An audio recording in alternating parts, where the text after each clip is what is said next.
We'll call joint budget to order.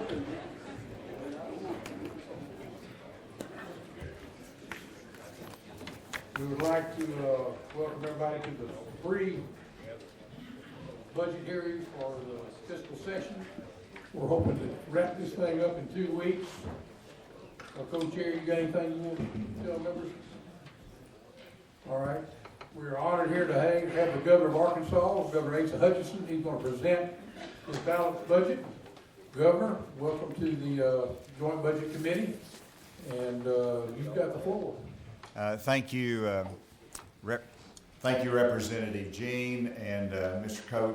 Chairman, Mr. Teague, Senator Teague. Thank you for the opportunity to be before you today, and I hope everybody is in a good mood after the election last night. Otherwise, we just simply get over it.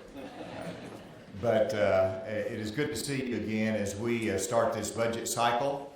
And as has been our custom in the past, I will go over in a big picture fashion the budget, and then I'll be followed by Secretary Larry Walther and Director of the Budget Jake Bleed, who will get into it in more details and respond to specific questions that you might have about the balanced budget presentation that we have.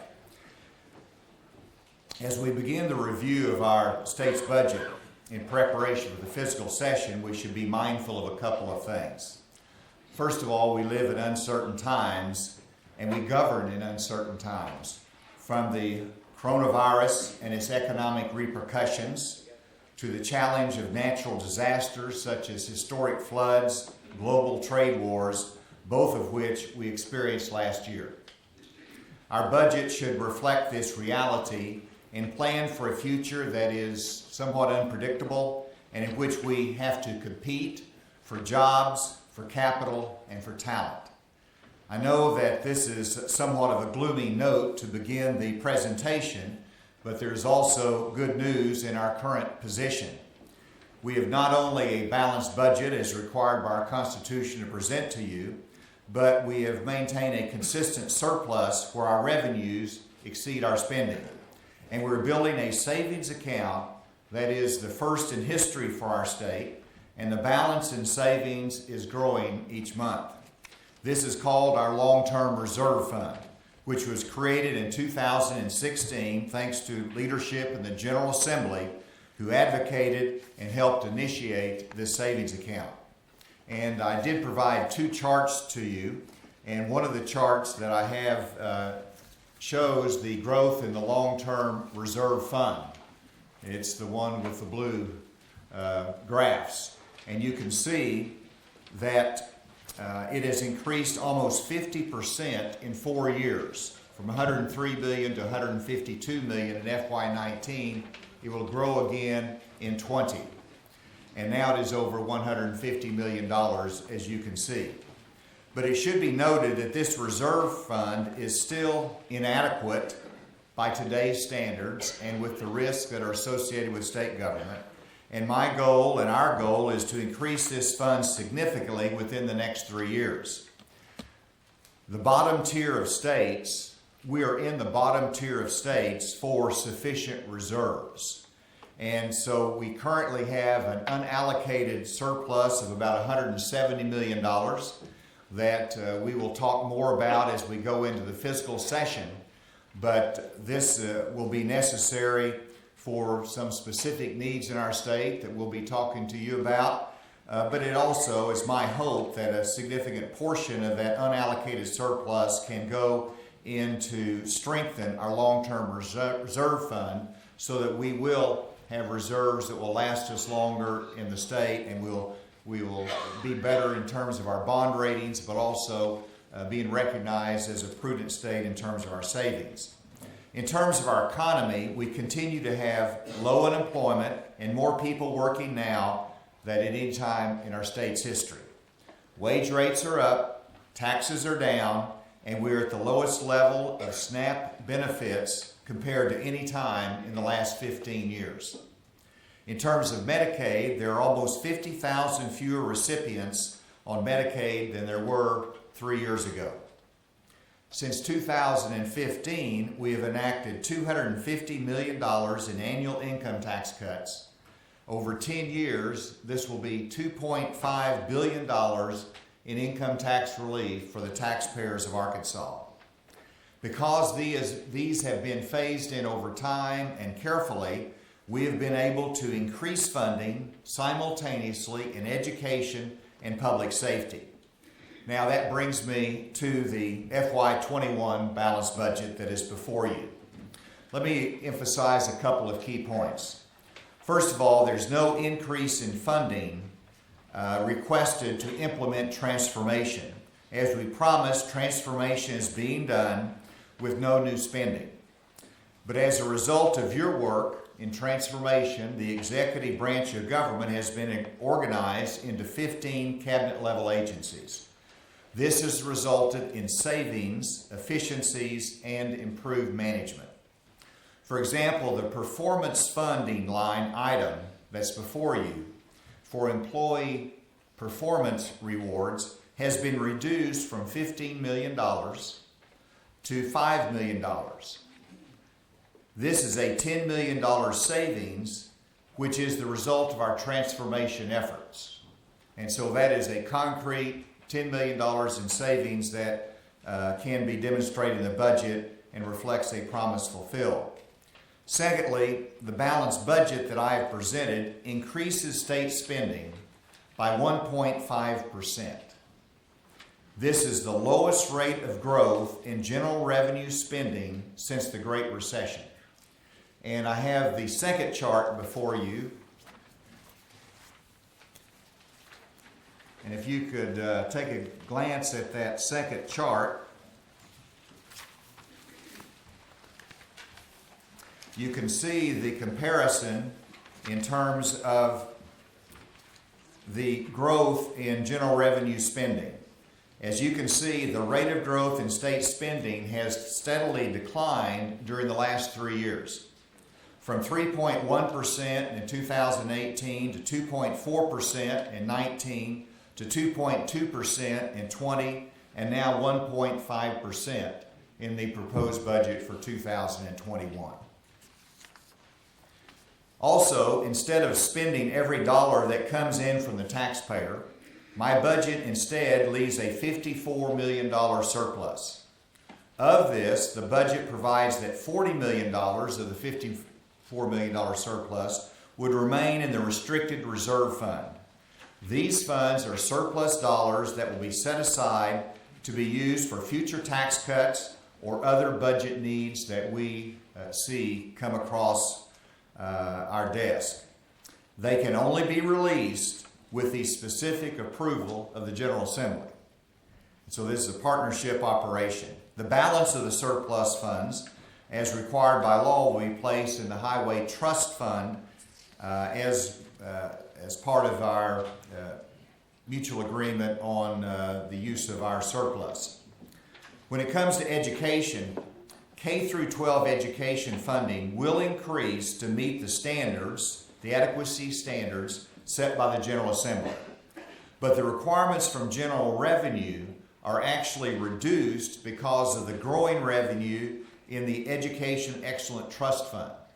Because that's growing, it allows more of those funds to be used to meet the adequacy requirements, and it's less of a challenge for general revenue. This is a result of a growing economy that helps us meet the needs of investing in our students without as large a contribution from general revenue. When it comes to the Succeed scholarships that you have budgeted $3 million for, this will be paid from one-time funding and then added to the base in FY22. But the Succeed scholarships is provided for. As to higher education, thank you for creating the productivity funding model that has incentivized higher education to focus on graduation rates and progression. This has proven successful and deserves your continued support, and it is good news as the progress higher education is making in terms of graduating on time, reducing remedial education, and making it more cost effective for the students. Let me talk about public safety for a moment. When I became governor, we increased the county jail reimbursement from $28 to $30 per day. That was 4 years ago. I am recommending in my budget that this be increased again. It should be increased to $32 per day for the counties housing state inmates. This will help our counties, and it also reflects the historic partnership the state has had with our local jurisdictions. And you might say, well, some counties say, well, it costs even more than that for them to house state prisoners, and is that enough? Well, the answer is we have a partnership relationship with the states that reflected with the counties that are reflected in many different ways, from our paying the local prosecuting attorneys and the deputies, administrative staff of some of the courts, to the juvenile functions, and there's a shared responsibility with these prisoners that are sentenced and as they go into state custody. So it's a partnership relationship, and I believe the gradual increasing that to $32 per day will be well received by the counties. This will help our counties and reflects that historic partnership. The Crisis Stabilization Unit is a great interest to many of you, and the funding for the Crisis Stabilizations units is incorporated into the budget as recurring items within the DHS behavioral health budget. It's at $2.5 million per year that is consistent funding for the 3 crisis stabilization units that we have currently in operation. In addition, school safety training is now a recurring part of the budget, and this is part of the CJI funding that is necessary for them to engage in the school safety training. And there is also $1 million in proposed funding to allow for new state police trooper school. This was authorized, but we had to put it into the budget, and so that is included in the state police budget. Lastly, in terms of public safety, we have all listened to the concerns of our counties in terms of jail overcrowding because of a backlog of state inmates. And I hear it not just from the counties, but I also hear it from Secretary Kelly as our Secretary of Corrections. To relieve this pressure, I'm recommending that we add $2.6 million to the community correction budget to allow for an additional 175 new beds in Texarkana and West Memphis facilities. This will also allow for continued funding of 62 beds that have already been put in operation, but there's not the ongoing budget to take care of those needs. And so these new beds going online in the community corrections area will allow us to handle the technical violations or the other minor violations of a parole violator versus simply putting them back into the Department of Corrections system. And this is consistent with some of the changes that you have made legislatively. It'll also relieve some of the pressure from the county jails, and the backup in the community corrections has been part of the reason for that backup. And so this relieves that pressure. It should help across the board. And so I hope that that will be met receptively by the Joint Budget Committee. When it comes to Medicaid funding, the budget reflects a 4.98% increase in funding for Medicaid, which equals $65 million. Now, this is consistent with the biennium budget that was approved last year. So there's not any change in that, but I did want to talk about this for a second, that ordinarily, Medicaid budgets grow at 5% a year. We have been consistently, because of our transformation efforts, been able to hold that to a lower number, but it is 4.98% as we look at this next year. As you remember, though, the General Assembly in the last session directed the Department of Human Services to review the provider reimbursement agreements. This was because of the increase in the minimum wage rates mandated by the voters of Arkansas, and the fact that the provider rates had not been raised for some time. So there's a lot of pressure to review those rates. That was mandated in law, and DHS is gradually going through and reviewing those provider reimbursement rates. Some have already started that process of increasing it. As a result of this directive, I expect the traditional Medicaid fee-for-service part of the budget, to increase this year and next. We're watching it closely, but don't be surprised as next year comes around and the Medicaid budget increases significantly, and we need to be prepared for that as we develop the budget for this year and our savings plan as well. In regard to the rainy day fund, I think there was a misconception because we have a surplus that somehow the governor was going to say, I need to have a huge increase in rainy day funds. Although it is critically important to the operations of state government, whether it comes from levies to other needs in the state, this budget does not provide any increase in the budget for rainy day funding.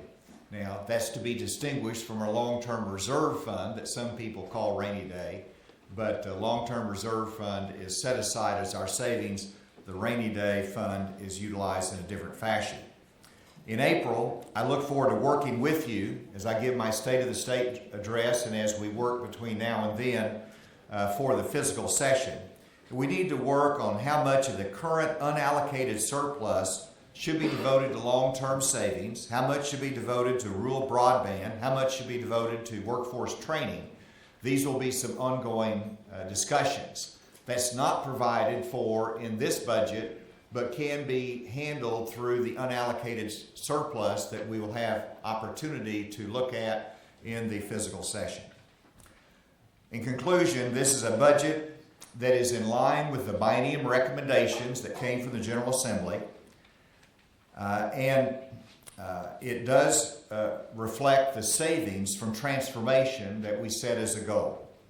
The budget also accommodates the specific needs of jail overcrowding, public safety, and education. Very importantly, the budget provides a surplus with a substantial amount in restricted reserve to allow us to be as flexible as we can as we look at an uncertain future, both in terms of natural disasters, but also in terms of unanticipated things that we might see in our own state.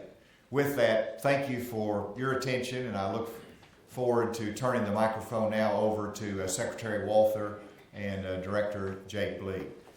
Chairman, thank you very much. Thank you, Governor.